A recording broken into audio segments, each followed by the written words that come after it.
彤彤，回来洗脚睡觉了，快点儿！泥人不许拿屋来，脏死了。来了。习习古风，回风急雨，将恐将惧，回于于汝，将安将路，如转气移。习习古风，回风急回，将。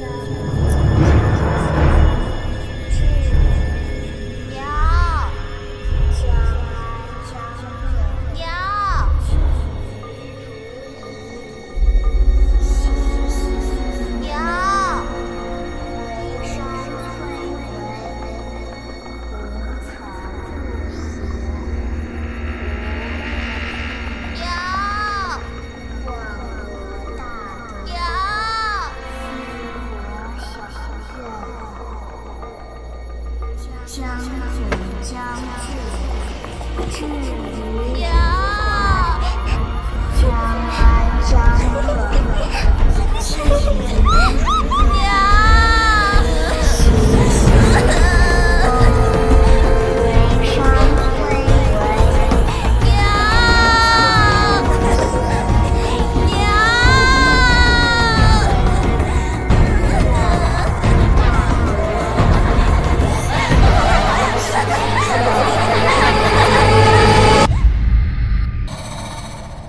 梁公曾任大理寺平事，孩子丢了，咱必须找，否则就叫人走茶凉，传出去不好。夫人，别生气。夫人，我能问一下，你最后一次见到孩子是什么时候？我不知道，想不起来了。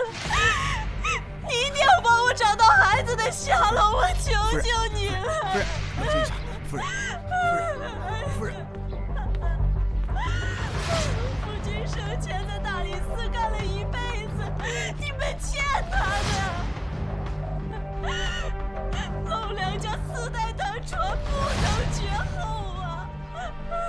彤彤，快回来吧，娘好想你。我的孩子，让开！我的孩子。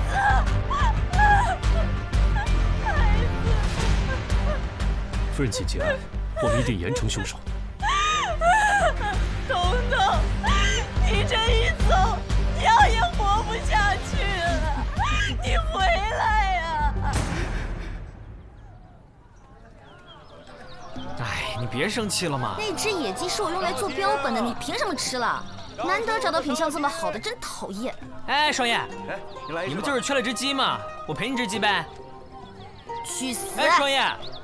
哎呀，我发誓，我真的不是故意的。你也知道，我很容易饿的呀。双叶，双叶，卖泥人哎！哎呀，哪个泥人啊？哎，双叶，你别生气了，我送你个泥人。我错了，我发誓再也不贪嘴了。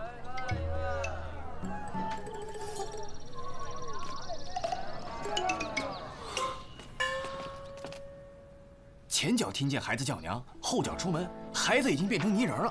你说有多邪吧？今儿一听说呀，我立刻就把孩子藏的那些泥人啊，二位慢走啊，不送啊，拿出来给烧了。你们也赶紧的吧。真晦气！哎，我听人说啊，那些人形的玩意儿容易被邪灵附体。哎呀，赶紧的，都砸了吧！是啊。哎，各位，真不能留。是这样的，我们店老板娘是前后6方出了名的仗义。 而且我们店里人多阳气重，所以说我建议呢，就是大家把这个不需要的这个摆件、泥人都统一拿到我们店里来，让老板娘统一销毁。好主意，不错，这主意怎么样？这主意不错。哎，大家快去拿吧。哎，对，走，快去。前辈，年轻人嘛，没有危机意识，集中销毁呢会浪费大家的时间。 所以呢，我们应该早发现、早解决，各自在家里面销毁才对嘛。这样才能永绝后患。各位慢慢吃，凡社永远欢迎你们的光临。哎，谢谢老板娘，直接给我也可以啊！赶紧回去吧。哎，走，回去吧，回去吧。想诚心害死老娘啊？这事儿你怎么想不明白呢？啊，咱们呢先暂时把这些东西收起来，等风头一过了之后再拿出来卖，到时候货又少，咱们卖价又高，多肥的外快啊！你敢？我告诉你，这种东西以后不准进我的店。这种钱你也敢赚？你脑子进水了你！哎，这有什么好担心的？你还真的是女友杀人呐！哎，你别听风就是雨，你好好想想。哎，如果我是那女友，我哪天发现自己能动了，早满世界撒欢去了，谁还有闲工夫杀小孩啊？再说，如果真有那种邪术能操纵女友杀人，干嘛不用你捏个军队到处攻城略地去啊？你以为秦始皇造那个兵马俑是干嘛使的？我怀疑秦军统一天下就是使用了这种邪术。幼稚。那你觉得，厨房里挂的都是辣椒仙子，还有大蒜大王？啊！你后面那花盆里还有花妖呢。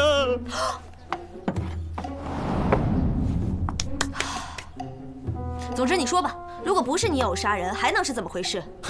当然是人杀人呐，很简单啊，先把人杀了，再裹一层泥巴，然后装神弄鬼的搞一些花把式，就能把你们这些人吓成这样。我不管，给我把这些烧了。你确定啊？确定啊。好。哎，凡社古着大甩卖了啊！这些都是名人之物。哎，青楼名妓亲手做的玩偶，望桃花了啊！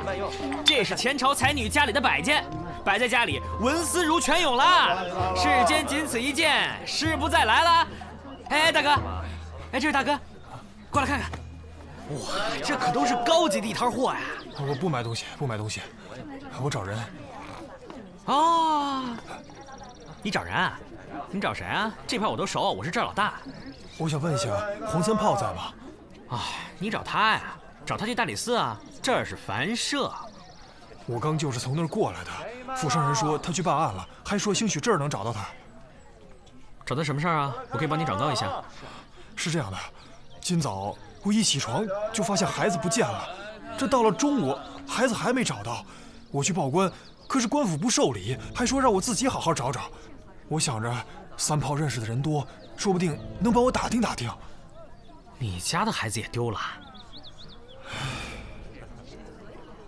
这样吧，我看见黄三炮的时候我会告诉他的，不过你也别着急，你再挨家挨户找找，说不定孩子就是顽皮到哪儿去玩了呢。你这儿来往人也多，你也帮我多留意留意吧。行行行，你放心吧啊，有消息我通知你。好，谢谢谢谢。哎，你真不看看东西啊？不看了不看了。哎，你真不看？三伯，四娘来了！不，哎，有大客户下楼了。大客户，哎，这摊你帮我看着点啊！我还干活呢，分你一成。嘿，你要买吗？掌柜的，掌柜的，客官您好，吉祥如意，好运相伴。客官，您看需要点什么？随便来点吃的，越快越好。好的。吃的？好的。哦。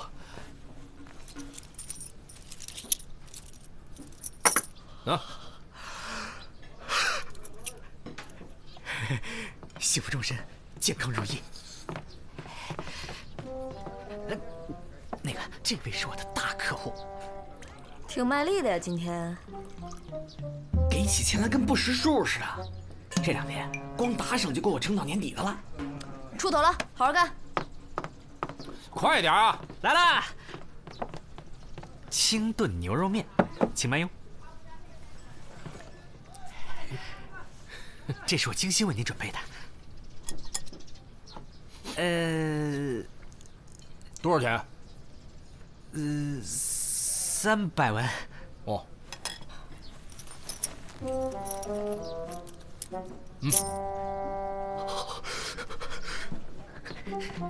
哎，300文一碗面，牛肉贵不行啊！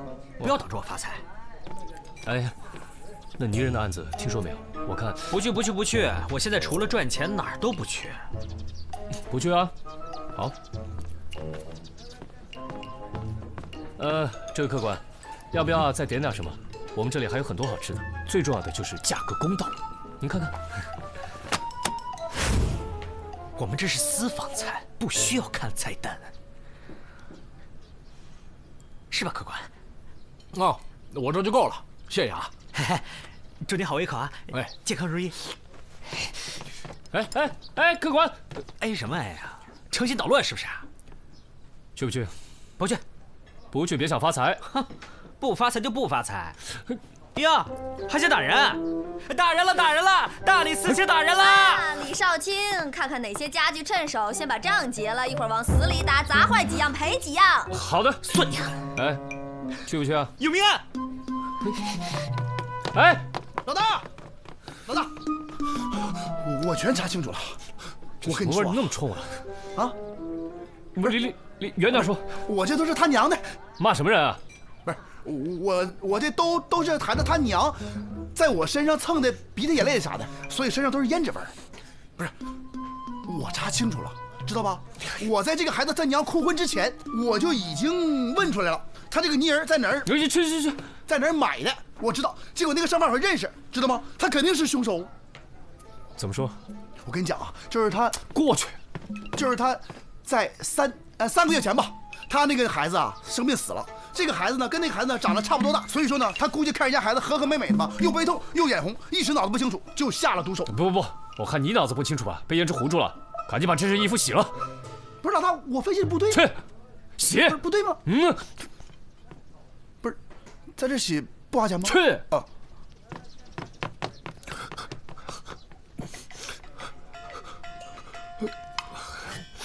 来官兵了，啥搞啥的啊？这要结构什么事儿啊？啊，看。啥？泥人复活？说是近日连续有孩童被害，让百姓交出家中泥偶待查。还有这种事？我们走吧。哎，去那个泥人贩子家。我准备好了。去什么去啊？就这会儿功夫，东市又死了一个。跟我走，去现场。现场都被销毁了，人家请了法师，当时孩子就被火化了，咱还去干嘛去呢？我说你胡说什么呢，黄三炮！看到了吗？就他说他刚刚从现场来，就知道胡说你。我说的都是真的呀，四娘。你们果然都在这儿，找你们半天了。那男童的尸体我已经验过了，死因是窒息，在口鼻的深处没有异物的残留，应该是死后才被裹成了泥人。还有东市那个，我赶过去的时候，他的家人为了辟邪，居然当场把孩子给火化了。啊，就在刚才。我说什么来着？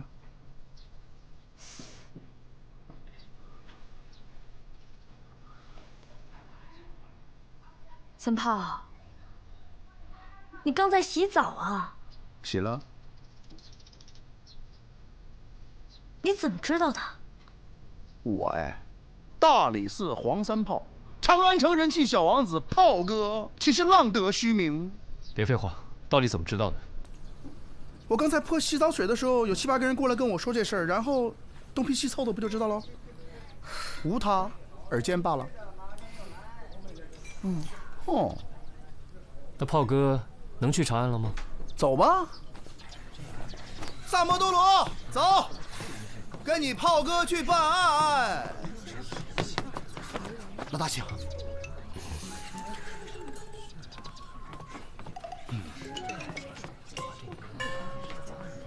炮哥，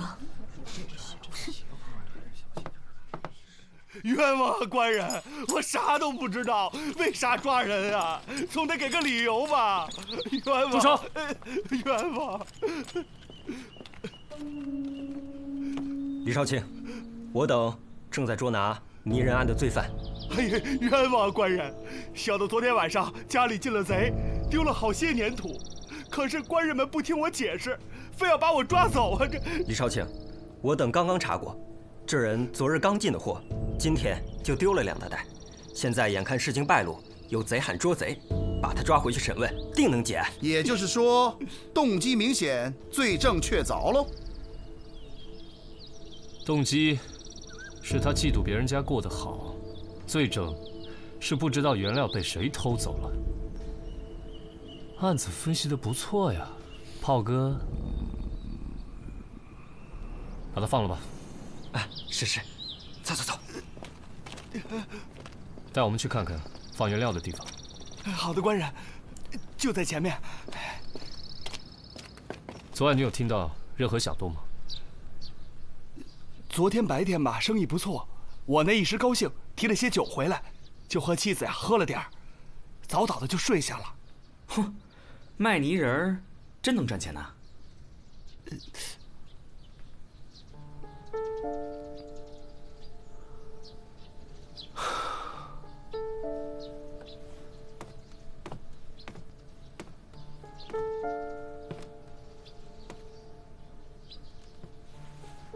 哼。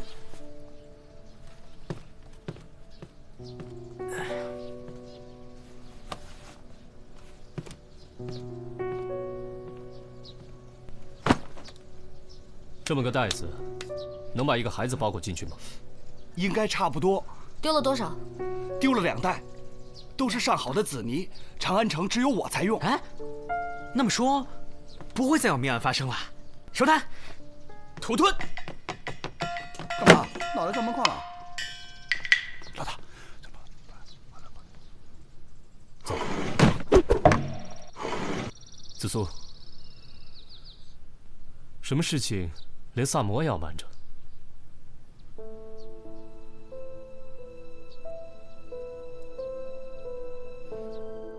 啊，子苏姑娘，那个你跟老大有要事商量，我先回避一下。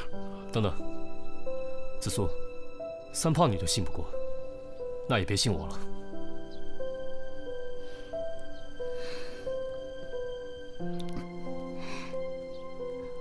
我知道你中军重义，但是这件事情牵扯到整个上官家，你能不能答应我，知道之后先别禀报陛下？这需要酌情考量。若是叛军忤逆，绝不姑息。我信你，你可信我？不信你，我就不来了。吐蕃最近进贡了宝物，到了长安城，这事你知道吗？我听说了，不是你们上官府接待的吗？我们接待使者，贡品也暂时放在府中。我跟父亲为了确保安全，亲自取养了那批贡品，然后又重新封了起来。当天贡品名册已经上呈，宫中传令使者后天就要面圣。所以，到底出了什么问题？那天府中有人闯入，取走了那颗名贵的镶金猫眼石，换成了一颗普通的猫眼石。因为担心陛下会怪罪，所以我们只能低调行事。府上派人暗中调查了1天。也没有什么结果，那使者也吓得不轻。所以，你想让我帮你追回那颗镶金的猫眼石？啊，对了，那天府中闯入那人，我们府里的仆人都去追了，但都没有追到他。对方武功很高，还用这种暗器伤了人。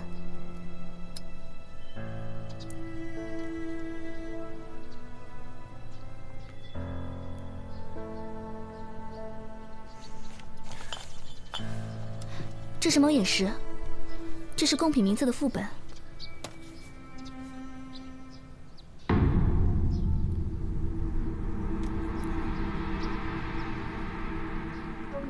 你确定原本写的是镶金猫眼石？怎么了？这上面写的就是猫眼石。金丝血之娟10匹。温泉双耳宝瓶1对，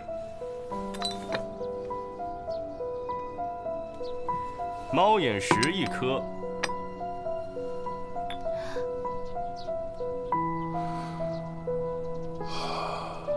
这是镶金猫眼石啊！上官公平日也爱赏玩这些。啊，略知一二。宫中的猫眼石色泽以白和黄为主，这种赤色蚕丝的品种可是极难见到啊！老夫以为，像这样的品种，只有天上有啊！没想到此生还能亲眼一见。甚好，甚好。此物据说是罕物，可我国上下也没懂鉴宝的人，国君还怕它品质太差，触怒唐皇呢。不必担心，这样品相的猫眼石一出，一定能是龙颜大悦的。怪不得呢！我听说吐蕃人眼里的稀罕物就是和我们的不同，给他们做一碗汤饼，他们吃的有滋有味的；可是给他们做一碗鲜美的菌汤呢，他们又不稀罕。他们这是一贯的不识货呀！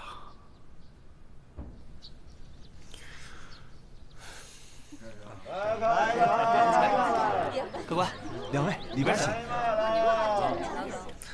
哎，四娘，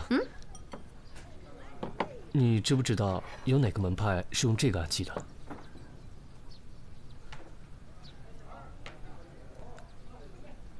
那麻烦你帮我查一下，从前夜开始，长安地区及周边有没有什么人暗自出售镶金猫眼石？什么价？无价。不成。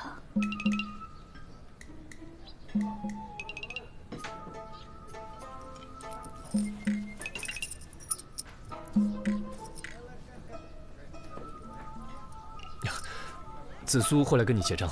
哎，四娘，你信不过我老大，你还信不过紫苏吗？这镶金的猫眼石吧，是稀罕物，只要有人出手，我第一时间就能收到消息。放心。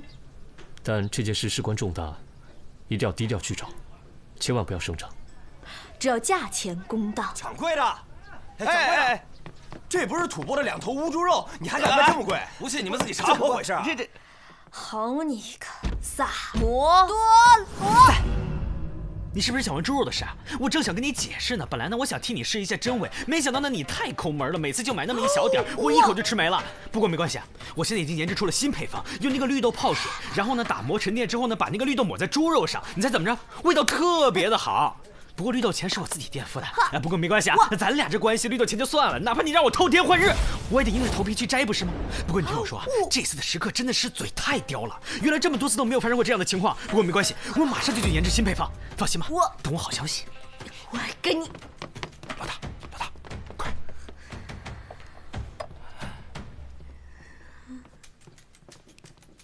万能的神呐！你们帮我把这个嘴炮带走吧。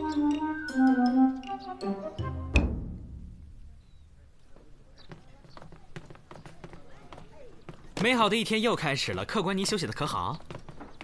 好。不是，啊，怎么能挡我贵客道呢？啊？客官请。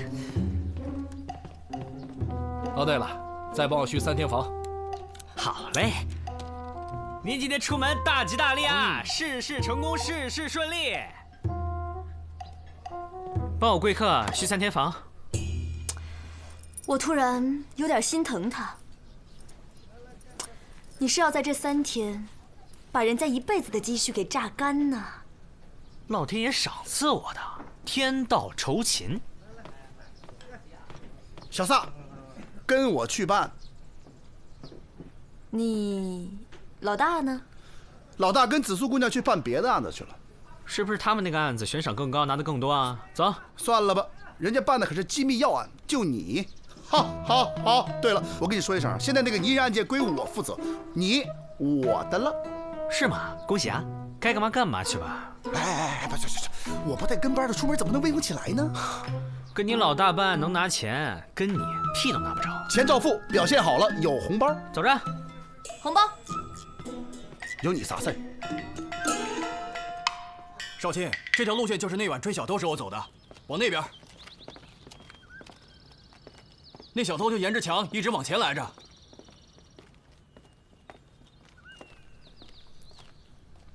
哎，怎么不走了？那天就追到这儿，就追丢了。李志，哎，老大，我们在办泥人案呢。我们顺着那晚追小偷的路线才走到这儿的。事情就是这样了。你生气啦？这件事情我也不是有意瞒你，如果稍有差错，就是欺君之罪，所以不能莽撞行事啊。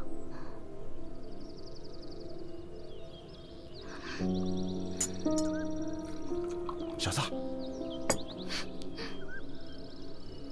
哎，差不多得了，别过分啊。萨摩，萨摩，啊！我想事情呢。人家跟你道歉呢。啊！你当我真生你气啊？我哪有那么小气啊？凉的。哎。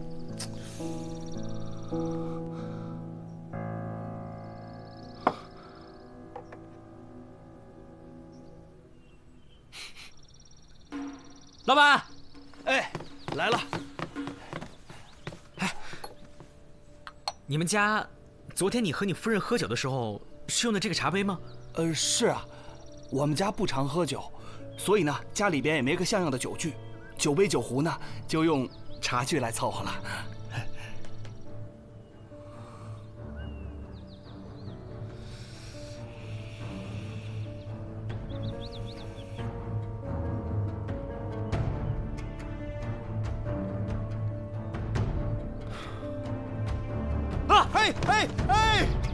啊！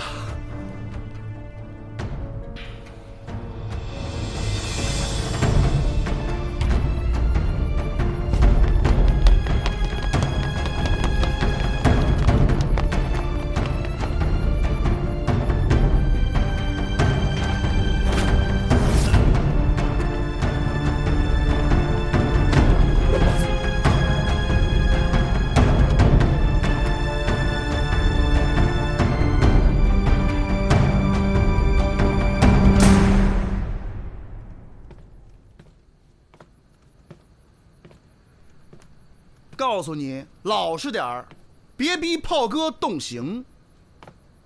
敢抓你，就说明有证据，你最好自己坦白，争取宽大处理。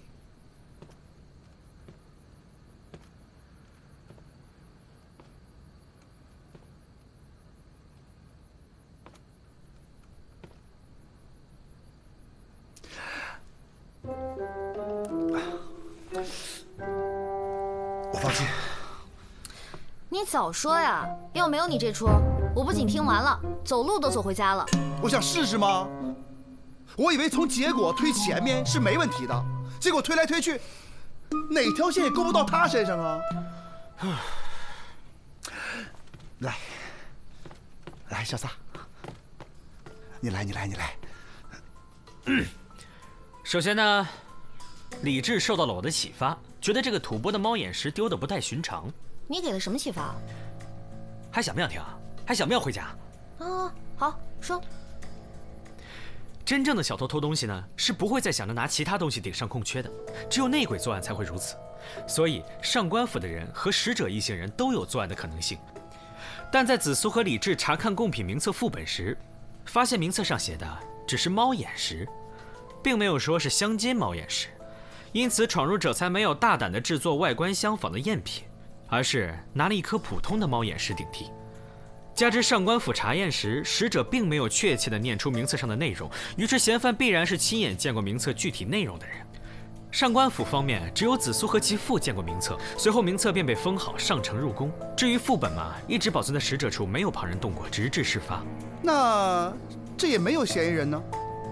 没错，这样想好像确实没有嫌疑人。但是长安城里最近还有一个吐蕃人出现，就是他啊。他是吐蕃人？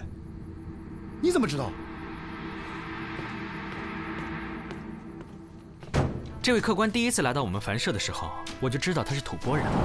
唐人吃饭或跪或盘腿，很少像他这样单腿外八。这种坐姿，只有骑马打仗的军人为了省时省事，常年在马背上吃饭才会形成。唐人拴钱多用麻绳拴三花结，而你拴钱用皮绳打了吐蕃盛行的双扣结。快的，我常年用假猪肉蒙绳，从未穿帮。吐蕃的2头乌猪肉，普通人根本吃不出区别。客人突然闹事，只能说明店里有吐蕃人跟他们说过，几条线索一连就知道你的身份了。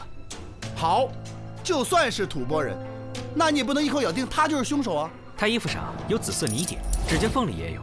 那碗失窃的2袋泥就是紫泥。长安城里只有那个泥贩在那边。按上官府家庭回忆的路线，飞贼正好是在泥贩家附近被跟丢的，所以我推测，那时你应该正好躲进了泥贩的屋里，后有追兵，你担心被抓到，便随手将猫眼石藏在了屋内做好的泥人里。第2天等你再回来取时，却发现泥人已经被卖掉了。二大娘啊，今儿个生意不错，我打好酒回来了啊！今天晚上咱们好好乐呵乐呵。于是他残忍地杀害了2个孩子，制造了泥偶复活夺命的假象。这么做目的是让官府统一回收泥人，到时他只要潜入回收点，就可以高效的搜索，尽早寻回猫眼石。可不巧的是，他发现那些上缴的泥人里根本就没有他要找的。再帮我续3天房。好嘞。于是你就在我们凡社多订了3天的房间，是因为你想继续搜寻。怎么会找不到呢？因为他要的那只在双叶手里。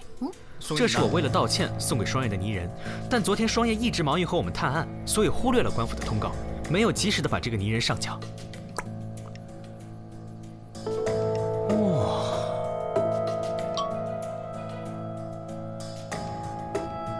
子苏，虽然我们看到是死了2个孩子，但实际上你却掳走了3个。你说什么？还有第3个？昨天有一位男子来到凡社找3炮，想托3炮帮忙寻找他丢失的孩子。其实，在子苏刚跟我讲这个案子的时候，我就已经知道凶手是谁了。不过有一点我想了很久也没想明白，扛着2大袋陶土到处走，行动太不方便，所以这10有8九是把孩子掳到泥人商贩的仓库里，趁夜和泥裹尸。可是我好奇的是，如果发生这么大的动静，为什么泥人夫妇都完全没有察觉呢？直到那天，子苏你端给我一杯茶，凉的，我才彻底想明白，你一定是不知道我们中原有一个酒满茶半的讲究，意思是倒酒要倒满，而倒茶只需要倒一半。你把可以令商贩夫妇昏睡的过量吐蕃迷药下在了他们家的茶杯里，确实，这怎么会留下证据呢？这药原本应该是跟着茶水一起喝完就没了，可是这泥商呢？为了防止做泥人时扬起的灰土落入茶中，自制了一种带有杯盖的茶杯。当夜，泥商夫妇用茶杯饮酒，杯里的酒一满上，再盖上杯盖，那股混着异香的酒立马就沾到杯盖上。如果现在去搜一搜你的衣物，应该还能找到你剩的备用迷药吧？3炮。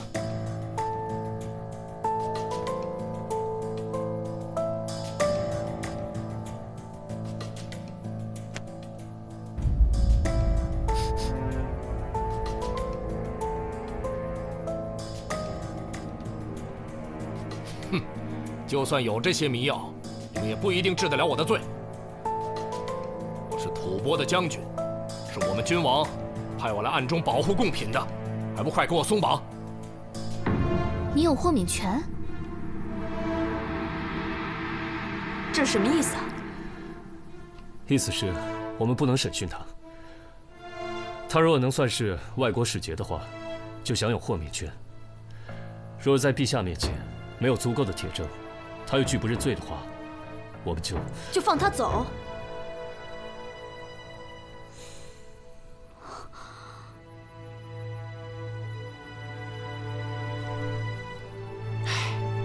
反正你有豁免权，皇上又不在，就跟我们说说实话呗。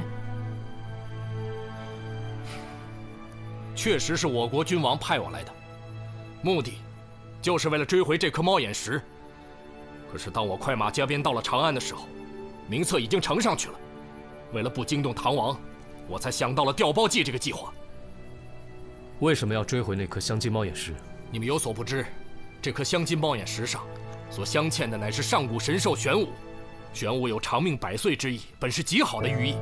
可使者出发后，有人提醒我们君王，唐王当年在选我们弑兄一事，若拿他进贡，只怕会触怒唐王，所以才派我到此，无论如何也要把这个贡品追回。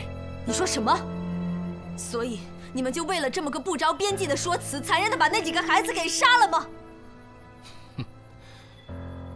如果真的得罪了唐王，战火纷飞，我吐蕃百姓都要遭殃。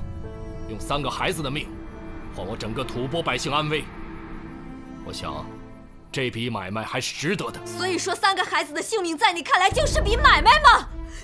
你说话呀！四娘，等一下，我问你，白天被你掳走那个女童，还活着吗？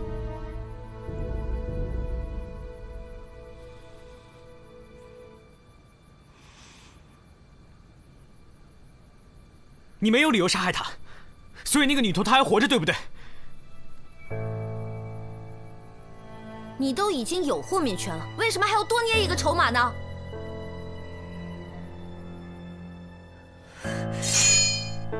官府有官府的规矩，我凡社有我凡社的规矩，官府审不了你，我四娘还审不了你吗？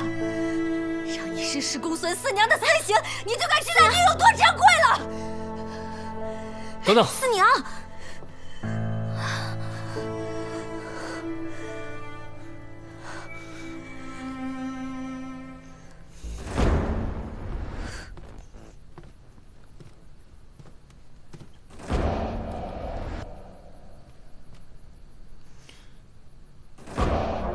你是吐蕃的军人，而我是大唐的军人。既然这样，我们就以军人的方式来解决这件事。你若赢了我，我现在就放你走，一切的罪责由我自行承担。但如果你输了，你不但要马上告诉我孩童的下落，并且就地认罪。一言为定。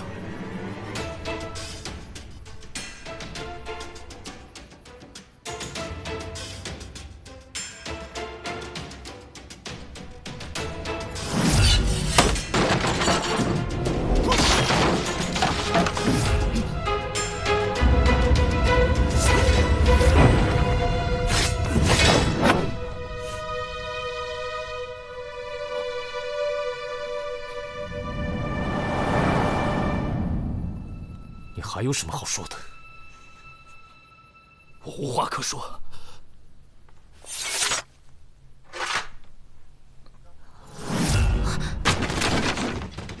让他去。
你们，我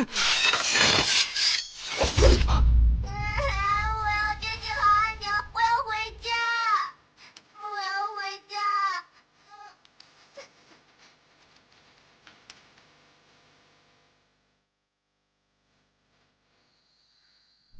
父亲，要将事情始末原原本本禀告陛下吗？你来设想，若然，结果会如何？往坏了想，免不了要受斥责。再者，不知皇上会不会怪罪吐蕃国君？怪罪我们倒是轻的。若是圣上真的施威于吐蕃，那一方百姓的日子可就真的难过了。那父亲预备如何？尊重吐蕃国君的意思，呈送普通猫眼石，将香积猫眼石和罪犯的意识罪状一并交给吐蕃国君。至于罪犯本人嘛，找个理由交给大理寺处决了。是。